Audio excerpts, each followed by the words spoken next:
प्यारे बच्चों नमस्कार। मैं मोहम्मद शमसूल अंसारी जीडी गोयनका गया विहार से आप लोगों के समक्ष कक्षा तीसरी का जो कविता थी उसका हमने प्रश्नोत्तर करवा दिया था, शब्द अर्थ बता दिया था आपको और अर्थ पढ़ के बता दिया था, उसका सस्वर वाचन हमने कर दिया था और उसी क्रम में कुछ अभ्यास कार्य बाकी रह गए थे जो मैं आज आपको इस वीडियो में करवा दे रहा हूँ। ठीक है, इसका आप लोग को लिखित रूप से यह प्राप्त हो जाएगा जो मैं अभी करा रहा हूँ। वीडियो के माध्यम से आप लोग को समझा दे रहा हूँ कि कैसे क्या हो रहा है। ठीक है, तो सर्वप्रथम देखते हैं हम लोग कि भाषा बोध के अंतर्गत ऊपर लिखा होगा पुस्तक में आपके भाषा बोध, वहाँ पर लिखा है पढ़िए समझिए और याद कीजिए।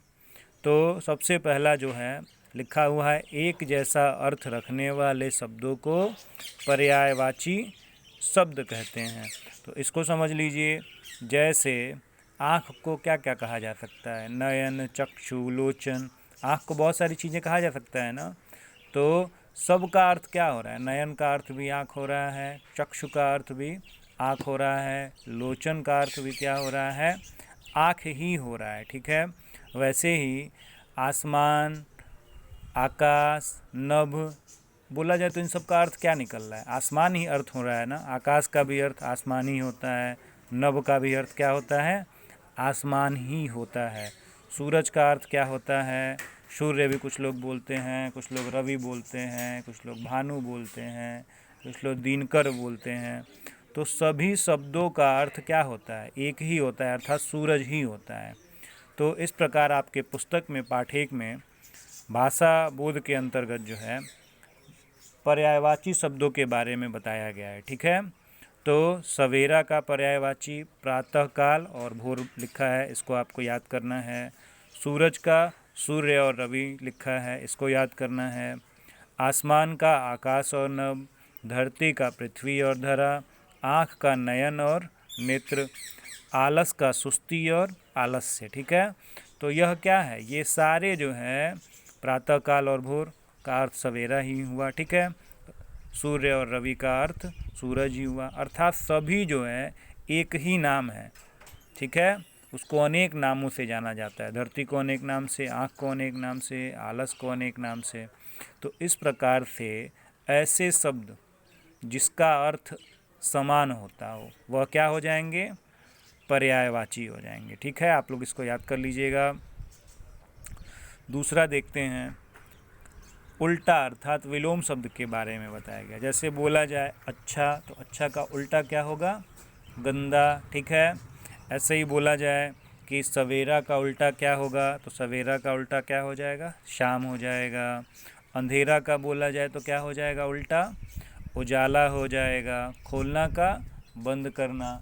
इस प्रकार ये क्या है? सभी एक दूसरे के, सभी शब्द जो हैं एक दूसरे के अपोजिट हैं, उल्टा है। ठीक है, तो जो शब्द एक दूसरे के अपोजिट हों, उल्टा अर्थ देते हों, ठीक है, एक दूसरे के विपरीत अर्थ देते हों, वह क्या कहलाते हैं? विलोम शब्द कहलाते हैं। इसके अंतर्गत आपके पुस्तक में दिया है सवेरा का शाम हो जाएगा उल्टा, ठीक का गलत हो जाएगा विपरीत शब्द, और जगना का सोना, आलस का चुस्ती फुर्ती, और खोलना का बंद करना, अंधेरा का उजाला। ठीक है, इसी क्रम में देखिए आगे दिया हुआ है कि खाली स्थान भरें। तो आपके पुस्तक में जो है, कविता में जो है कुछ शब्द 2 बार आए हैं, उसी को आपको भरना है। तो दिशा जो है 2 बार आया है तो दिशा दिशा लिख दिया गया। कण जो है 2 बार आया है तो इसको कण 1 बार लिखा है, दूसरी बार कण पुस्तक में लिख देंगे। कोना 1 बार आया है।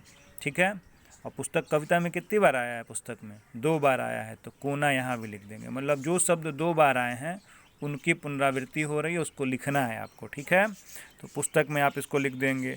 अब देखिए इसके आगे जो है श्रुत लेख लिखें। ठीक है, श्रुत लेख का अर्थ होता है कि सुन करके, कान से सुन करके लिखना, देख करके नहीं लिखना, सुन करके लिखने को ही श्रुत लेख कहते हैं। तो आपको आलस, डेरा, आँखें, कण, किरण, दिशा, अंधेरा और धरती को, इन सारे शब्दों को सुन करके लिखना है। ठीक है, देखना नहीं है। और लिखने के पश्चात आपको पुस्तक से मिलाना है कि मुझसे क्या त्रुटि हुई पुनः उसको सही करना है। इससे आपके लेखन और श्रवण दोनों कौशल का क्या होगा? विकास होगी। लिखने और सुनने की क्षमता का विकास होगा। इसके आगे देखिए, आपके पुस्तक में दिया हुआ है, इसको पढ़ना है और समझना है। तो सबसे पहले दिया हुआ है आँखें खोलो, तो आपको वाक्य बनाना है इससे संबंधित। तो पुस्तक में बनाया है उसने आँखें खोल दी, ठीक है। आलस त्यागो, तो इसका बन गया है वह सुबह उठकर आलस त्याग दिया, ठीक है। इसके आगे देखिए हैं सुबह सैर पर जाओ, तो इसका हो जाएगा मैं सुबह सैर पर जाता हूँ, वाक्य बन गया ना।